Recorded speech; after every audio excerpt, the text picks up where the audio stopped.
The Holy Bible Wisdom. Holy Bible Wisdom 1.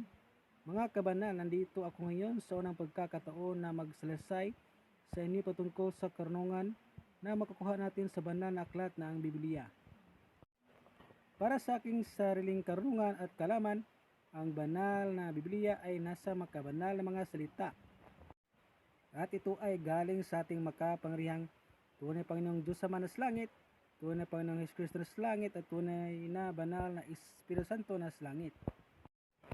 At ang banal na Biblia ay nagmula din sa mga propeta na makapangyarihang tunay na Panginoong Diyos sa manas langit, tunay na Panginoong Hesus Kristo na sa langit, at tunay na banal na Espiritu Santo na nasa langit. Isinusulat ng mga propeta ang mga banal na salita nila at ininilagay sa banal na aklat na ang Biblia upang mabasa at malalaman ng mga tao.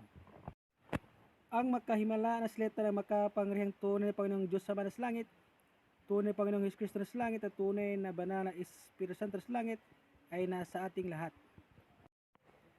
At ang banal na Biblia ay may makapangyarihang banal na liwanag na nagmula sa ating makapangyarihang tunay na Panginoong Diyos sa manas langit, tunay na Panginoong Hesus Kristo na sa langit, at tunay na banal na Espiritu Santo sa langit.